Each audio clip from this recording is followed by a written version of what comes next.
My sister-in-law invited me on a family vacation, but her cruel prank at the airport triggered my past trauma and tore the family apart. I, 27 female, have been with my husband Aaron, 27 male, for 3 years. We've known each other for 6. He has an older sister, Sophie. And that's who's caused this entire commotion in the family that I'm going to talk about. So 3 weeks ago, Sophie asked me if I'd be willing to accompany her on an all-women family holiday to Spain with her, my mother-in-law, and my husband's cousin Nadia, 27 female.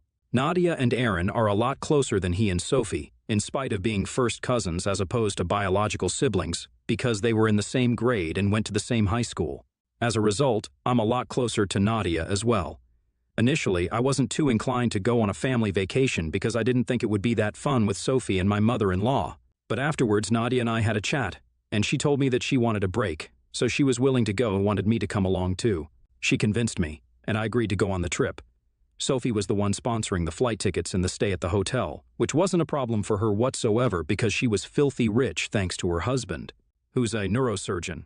She runs an event management company, but everyone knows that the company pretty much runs itself. She just doesn't want to come off as a socialite who doesn't work. She has a degree in literature, but she's never used it and believes that college had been a total waste of time for her, except for the part where she met her current husband through a friend of hers at a party. Aaron has told me that Sophie has been spoiled rotten by her parents ever since childhood, and whatever she wanted, she got. That has extended into adulthood, and even now, she thinks that just sulking, pouting, and the silent treatment will be enough to manipulate people into doing what she wants. It doesn't help that her husband and her parents still encourage such infantile behavior. But Aaron, Nadia, and I know when to ask her to cut the crap, so she doesn't try to behave the same way with us. If I'm being honest, I've never particularly liked Sophie, but since she's never been outright mean to me, I've put up with her for the sake of the family. Anyway, I agreed to go on that trip with her, and 3 days back, we were finally about to leave. The airport is kind of far away from my house, so I had to leave early, and I ended up reaching there about half an hour early as well. I was pretty bored while waiting for the rest of the party to arrive, so I decided to scroll through my phone instead. That morning itself, unfortunately, my phone's vibration motor stopped working, and so it wasn't buzzing whenever I received a notification like it usually does. I didn't have the time to repair it that day, so I decided I'd do it once I returned from the holiday. It was purely by luck that I had been on my phone when I received the message. I received an image from Sophie where she'd sent me the screenshot of text she'd received from a number I didn't recognize. The conversation had an image followed by a text, and once I downloaded it, I opened the image to check out the contents because it felt bizarre that Sophie was sending me the screenshot of someone else's conversation. As soon as I did, my blood froze. The picture had been clicked right outside of my house by someone who had a pair of scissors in their left hand. Within seconds, I received another message from the same number. "Tell your darling brother's wife that I'm back." Sophie followed that screenshot up by saying that she'd received this text from an unknown number a couple of minutes ago, and that she was terrified because she thought Aaron was in danger. Now, that was all I needed to go into panic mode because I actually have a history of being stalked, and it was literally the single most terrifying phase of my life. Back when I was in college, I had a stalker who would randomly click pictures of me from the back and send them to me throughout the day. He wouldn't text me on my number but would use dummy social media accounts to talk to me. He'd ask me to meet him at certain spots, but he'd never show up. I wouldn't go unarmed, and I was trained in jiu-jitsu, but even then I felt very afraid of what would happen. This went on for 2 whole months, and I didn't tell anyone because I was scared of what he might do if I did. Initially, I tried to get the guy to stop, but he texted me and told me that if I breathed even a word of this to anyone, then I'd be in big trouble. He had even sent me a similar picture from right outside my parents' house to threaten me, scissors and all.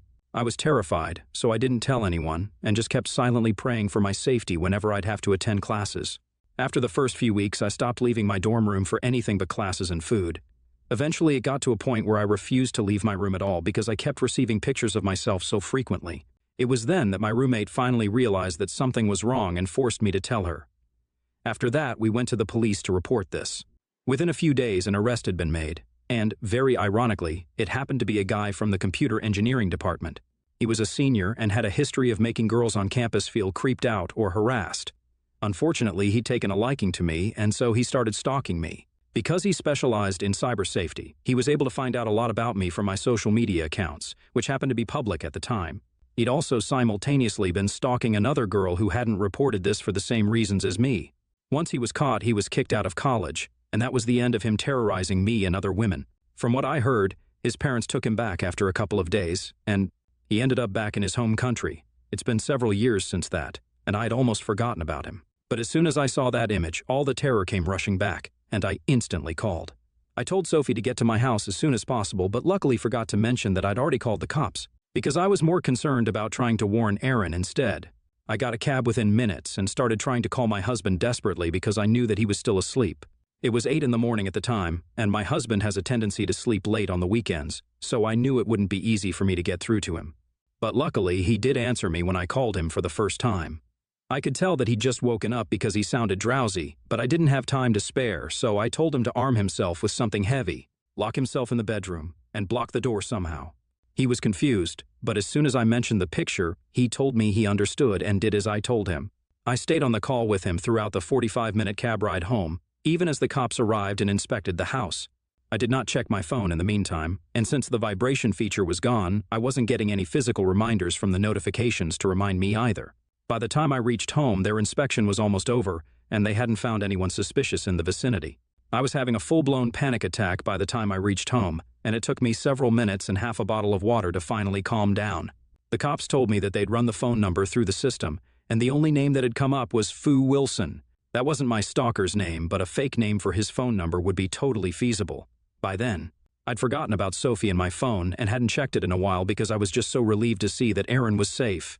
The cops who'd come to my house informed me that they'd sent 2 cops separately to track this person after the cybercrime department had traced the sender, and they were currently bringing them to the police station. Aaron and I headed over to the nearest police station. Within a few minutes of our arrival, Sophie was dragged in by 2 cops while she sobbed violently. I think most people have been able to guess what happened by now, and yeah, it's exactly what you guys think. For whatever reason, Sophie had thought that it would be a good idea to pull a prank on me this morning, just to mess with me a little before our trip. She'd met a friend of mine from college for work a couple of days back, and of course, I'd come up while they were discussing families. Once they discovered the connection, my old college mate told her all about my stalker in college, which was something I'd become very popular for. I'm not bragging, but after the stalker incident, my popularity among the students and teachers alike had pretty much skyrocketed, because everyone likes a good scandal. I never thought it was fun to be pointed at and whispered about, but people had remembered, and I guess we're still talking about it. After finding out about my past stalker, Sophie had decided that she was going to prank me on the morning of our flight, and it'd be fun. So she'd used a phone number that she'd taken up a couple of days ago under a fake name, just for this purpose. To text herself an image that she'd clicked a few days ago right in front of our house with the scissors and an outstretched arm. Of course, now that I paid attention to the hand that I saw in the photo, I could tell it wasn't a man's hand at all. But she'd made the effort to remove her nail paint, so when I received that picture the first time, it was hard for me to tell while being so panic-stricken at the very idea. The fear had messed with my mind, and I'd missed a lot of important things that hinted at this being a prank. But at the end of the day, it didn't matter. It had been a traumatic thing for me back in college, and the thought of going through that again really scared me, especially when Aaron and his safety were at risk. It wasn't fun at all and ended with an embarrassing visit to the police station, where she was let off with a warning. Aaron and I ended up wasting our time and energy worrying about the return of my stalker when we had nothing to worry about. I was beyond angry when I left the station and just let her have it. I must have screamed at her for more than 15 minutes, and by the time I was done, she was bawling again. But I didn't care. She tried to make a mockery out of something that was a really traumatic and scary experience for me, and because of her own stupidity, she'd landed us all in an embarrassing situation, so she could cry her tears all she wanted. But I wasn't going to feel even an iota of sympathy for her. Aaron and I drove back home that day, and on the ride back, I told Nadia all about what had happened. Even she ended up canceling the trip because, let's be real, nobody wants to hang out with someone like Sophie after they go above and beyond in their stupidity. That entire day, I did nothing but try to calm my nerves because it had been a crazy morning, and I still hadn't gotten over the stalker scare. The threat had felt very real at the time, and even after finding out it wasn't real, it was very difficult for me to shake off the fear because it had been the darkest time for me when it happened back in college. I'll admit I was still pretty spooked by it. That day, I didn't talk to anyone apart from Aaron and a little to Nadia. I didn't get any notifications either because I turned my phone off for the day. I'd had enough. It was only 2 days ago that I found out that my mother-in-law and Sophie had pretty much filled my entire inbox with their messages regarding how I had been the one to overreact at a silly little prank, and that it had been cruel of me to tell Nadia to back out of the vacation as well. I hadn't even told Nadia not to go on the trip. I just told her about what Sophie had done. The decision not to go on the trip was hers alone, and I had no part in it. Apparently, Nadia and Aaron had turned everyone against Sophie. And now nobody in the family wanted to speak to her after what she'd done, including my own father-in-law, her dad. My mother-in-law and Sophie think that I'm the one behind this, but I hadn't even told anyone about what had happened.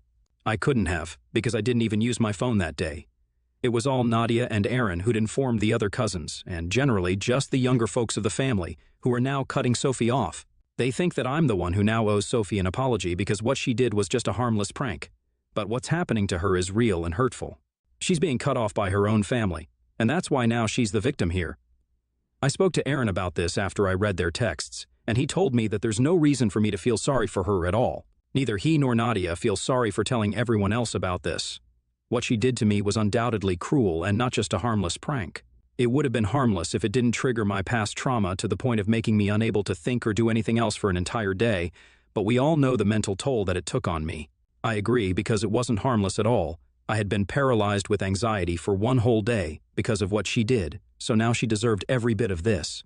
Plus, she didn't even apologize to me and just kept crying, so I don't know why she even expected me to feel sorry for her when she didn't feel sorry for me. I think that's very hypocritical of her, but I don't expect any less. After I read the text and spoke to Aaron about it, I was just going to ignore her because I had no intention of wasting my own time by speaking to her and trying to reason with her.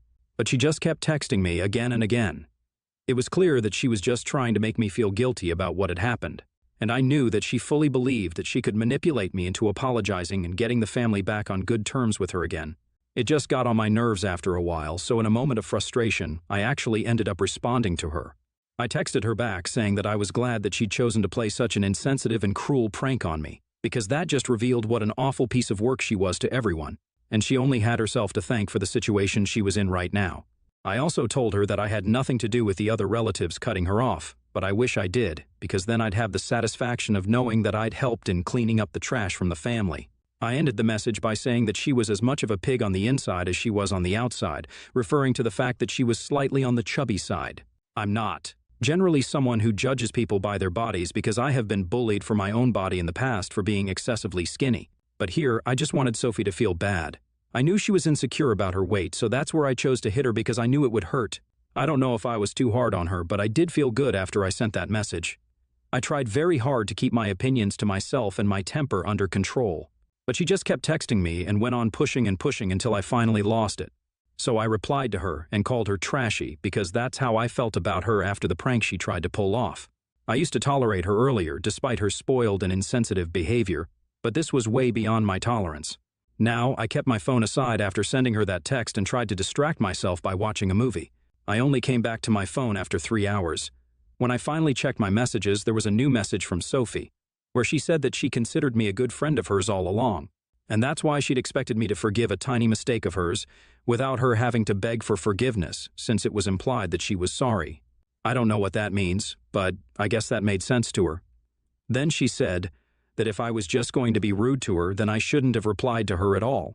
Instead of going out of my way to be horrible and make her feel like crap, I should have just ignored her like I was earlier. But I chose to be cruel just to hurt her, which made me just as trashy as her. I don't like Sophie much, but she does have a point, I guess, and maybe I shouldn't have said the things I said. I was just really angry with whatever she'd done, and the way she was still trying to pin the blame on me instead of accepting that she screwed up was making me feel even angrier. She's the one who kept pushing me by trying to gaslight me into believing that this was somehow my fault, and I just couldn't take that, so I guess I went a little too low. The only thing I feel bad for is shaming her for her weight because I know how bad that feels. However, I still don't think she has any right to even approach me and demand an apology after what she did to me. If she'd just been a decent person and owned up to her fault, maybe we wouldn't be here at all. Aaron doesn't think I should apologize because she deserved to be called out. She'd hurt me first, and then continued to try and hurt me by gaslighting me and manipulating me by insisting that she was somehow the victim here. He doesn't think I should even feel sorry for her. Nadia, on the other hand, does think I was a little too hard on her. So, I'm divided right now and have no clue on how to go about this. That's why I'm here to ask the Reddit community to help me out right now, because I would hate to stoop to the same levels as Sophie just to get back at her. I love Aaron, but he's not always the best person when it comes to emotional situations like these. I also love Nadia, but she's a little too emotional, unlike Aaron. What I need right now is completely unbiased judgment, keeping in mind the circumstances. So, AITA for calling my heavy sister-in-law a pig to insult her insecurities after she tried to pull a prank on me that made light of my past trauma. Update 1. Hey, so I read the comments on my original post, and I respect everyone's opinions. But I couldn't help myself and did apologize to Sophie for the pig comment that I made. I'm not sorry about anything else that I said, but I just couldn't live with myself knowing that I'd attacked someone for the way they look, knowing how bad it had made me feel when I'd gone through the same thing in the past. As someone who knows how it feels to be bullied for things that are not in my control, I think I did what I had to do to get this thing off my conscience. I just sent the apology text 5 minutes ago and she hasn't opened it yet, but I hope she does and accepts it. Although I'll be fine even if she doesn't, because I'll know that I tried my best. After that, it's up to her if she wants to accept the apology or not. I'm not speaking to my mother-in-law, though. She had no part to play in any of this, so I don't know why she felt the need to rush to her daughter's defense, especially when she knew what Sophie had done was wrong. Literally, all of her texts were like, yeah, Sophie screwed up, but, or, I understand why you're mad, so. If she knows why I'm annoyed at Sophie, then why exactly does she expect me to apologize to Sophie? It doesn't even make sense. Honestly, I just think she wants me to feel bad for Sophie. But I'm 100% sure that had our places been swapped, and I had done something like this to Sophie, then she wouldn't have had the same attitude. That's for sure. Aaron isn't too happy that I chose to apologize, but he thinks that I'm a good human being and that's why I'm going so easy on his brat of a sister. Nadia is happy about my decision, and even said that she's really proud of me. So I guess I'm okay with what I did. Update 2, Sophie just responded to my apology. It's been several hours since I sent that text, and just half an hour ago she replied, saying that it was fine but she didn't expect any better anyway. She said that she was a little shocked, but it's fine because she understands now that we're not friends, never were, and definitely won't be in the future. For what it's worth, at least she did say that she was sorry for trying to mess with me and using something so traumatic against me. Had she known that there would be such horrible consequences, then she never would have gone ahead with the prank at all. I mean, I don't think she should have gone ahead with the prank like that in any case, regardless of the circumstances, because it's just gross and disrespectful. But at least there was an apology. She was very passive-aggressive about the whole thing, and I could tell that. She'd racked her brains to try and come up with something that would be equal parts infuriating and apologetic, and had finally concocted this sorry excuse of an apology. But hey, something's better than nothing, right? And at least this way, I don't have to continue feeling guilty about what I said, and will be able to move on without thinking about my own harsh words. I'm done and dusted with this whole episode now. Onwards, there will be no more Sophie in our lives, and that's the best thing that came out of this whole incident. Update 3. Hey everyone, so it's been about a month since the last update. Last week, Nadia found out that she was pregnant. So there was a huge pregnancy announcement party where everyone was invited, with the exception of Sophie. Nobody has spoken to or heard from her after they cut her off. She deactivated her socials for a while and had been completely MIA. But Aaron had checked in with his dad, and they reassured us that she was all right, just taking a break from everything social. At the time of the party, though, she sent Nadia a text that wished her luck on this journey that she was about to embark on. The usual best wishes for a happy and healthy pregnancy, but with a sprinkle of Sophie's classic passive-aggressiveness. She probably couldn't resist the opportunity to become the talk of the town, since there was finally a huge family event that she'd been excluded from. And so, she'd sent Nadia a holier-than-thou message about how she wished she could be there with her on such a happy occasion but couldn't because of prior commitments, completely ignoring the fact that she wasn't invited. She said that she would have loved to see me, Aaron, and the other family members once more, but she'd learned to put herself first and was trying not to let other negative energies bring her down, referring to us because apparently we were the negative ones here and not her. It was just a load of baloney, and we had a good laugh about it while reading that message. We didn't give it the satisfaction of becoming the hot topic at the party either, because we kept that text to ourselves and didn't tell anyone else. It was just ridiculous how badly she wanted to be a part of things but wouldn't apologize at all. She can choose to suffer in silence, but clearly that's too much for her to handle. We'd really thought that she'd changed for the better after her social media detox. Maybe she'd introspect and become a better person. But nah, she's still Sophie. Good for her, I guess. At least we were entertained by her wonderfully hilarious text.